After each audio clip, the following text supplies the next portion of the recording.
years before that, he was a community organizer in Chicago. He was a nothing. He is the least qualified man in any room he enters. Now, we Americans are not perfect. But one thing we did that we will pay for decades to come, and our children and grandchildren will pay for, is the election of a man to the presidency who is historic in the sense of his ignorance, his stubbornness, his incompetence, and his contempt for the American system. That's what's historic about Barack Obama. Not the color of his skin. We blew it big time in 2008. And we are going to pay for it for decades. At some point, we have to start fixing this. Now, 1 hour ago, I started this program by telling you that what Obama would do would be to present a list of horribles. People and circumstances in such bad shape that only more government and only more Obama and only more spending. And I want to confess to you that I wrote those notes to myself at 10:45 this morning. That's how much I did not come up with this after his press conference started and then start the program cheating on you. I made my notes about what he was going to do at 10:30, 10:45 this morning. Because I know these people. Like every square inch of my glorious naked body. There's a great piece. Where is it? I wish I knew how to pronounce this guy's name. He's got a piece here at Reuters. James, it's Pethokoukis.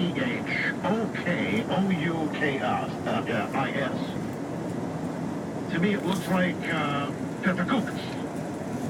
So I will say it's Pethokoukis or Pethokoukis. But I'll call him Aristotle because he makes a lot of sense. He's the last thing the economy needs now is a tax increase. If the economy was too weak to absorb a tax increase last December, and Obama admitted that. It was Obama himself saying, well, we can't do away with the Bush tax cuts right away. Economy, we need. It's damn frustrating. He knows damn well what has to be done here. He's purposely doing this mess on this country on purpose. He knew last December to extend the Bush tax cuts meant to help this economic recovery, whatever it was, continue.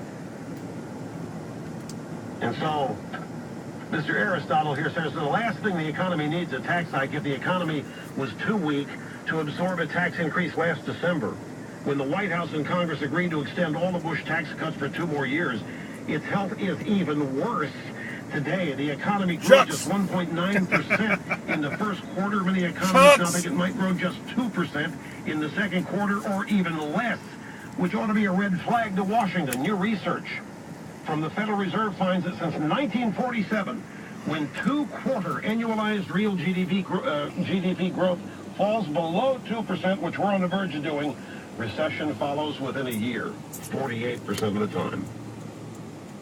Number 2 in his piece here, tax revenue isn't the problem, spending is. We all know this. We know what the problems are. The problems are socialism, liberalism, Barack Obama, the Democrat Party. Now look at Obama. He rides his corporate jet for free, while he's dumping on everybody else who pays for theirs. They pay for theirs. Somebody is paying for it. He is not paying. We are. Full parking lot. For him to ride around. How about the Democrat National Committee pay for all of its uses since Obama's obsessed over McDonald's? How about Michelle Obama pay for her junkets with the kids? This latest trip that she took, this cost 800 big ones. You know, there's no reason in millionaires and billionaires, and you are a millionaire, Mr. President, you ought not be freeloading. How about you and your party pay your way? Set an example. Why should the taxpayers pick up your travel? The Weather Service? might have to cut the National Weather Service.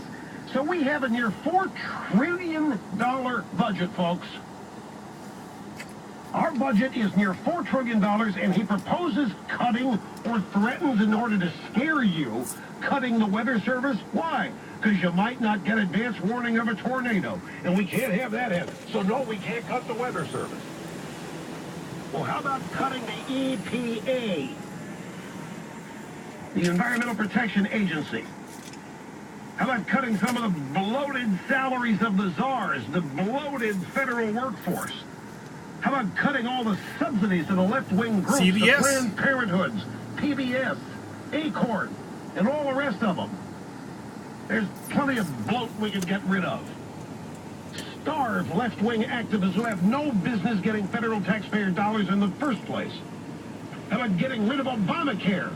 You want to talk about something to destroy the country? Start there. Just end that. West Florida Hospital. Obama says the Republicans want to kill the Weather Service. Well, if he said it, it must be true, right? So with tens of trillions of dollars in the hole, Obama and his brain trust think it's going to scare you, that you're going to plug the phones at Capitol Hill now. They think you're going to call Capitol Hill and say, don't cut the Weather Service, don't cut the Weather Service. West Florida Hospital. Do you know that the National Weather Service is 80% of the Commerce Department? Damn straight it is. The National Weather Service is 80%. That's the Commerce Department. 80% of it is the National Weather Service. So, other than slashing defense, where did Obama specifically say he was prepared to cut anything?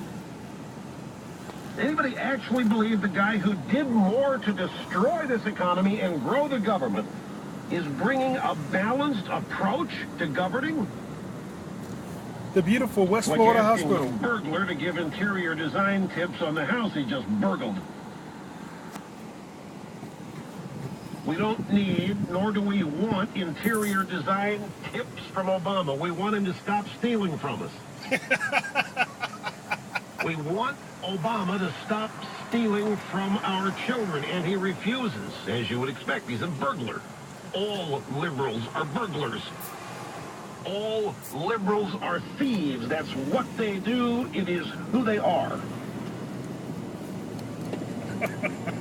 Corporate jet owners. What about the yachts?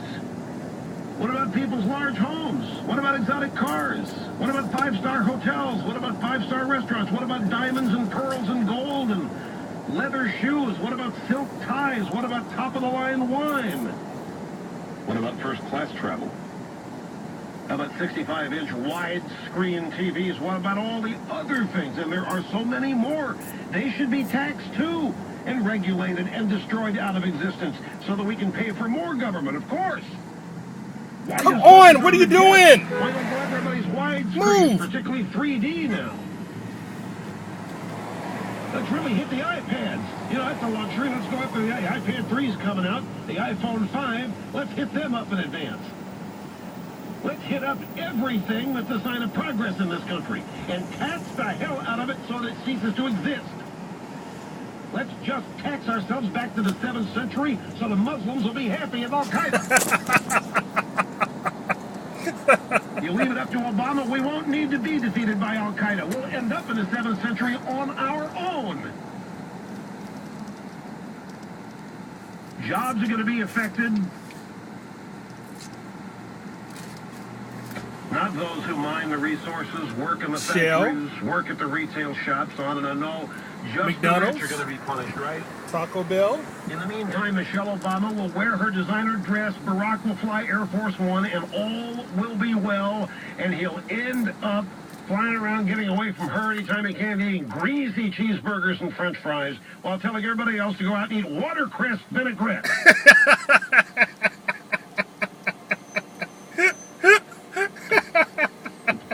There's a great piece by Bob McDonnell, governor of Virginia,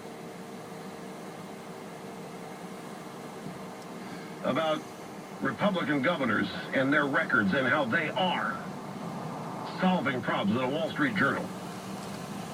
Here's a full quote. There's a reason that no Republican governor seeking re-election has lost a general election since 2007, while 3 Democrat governors have fallen in that same period.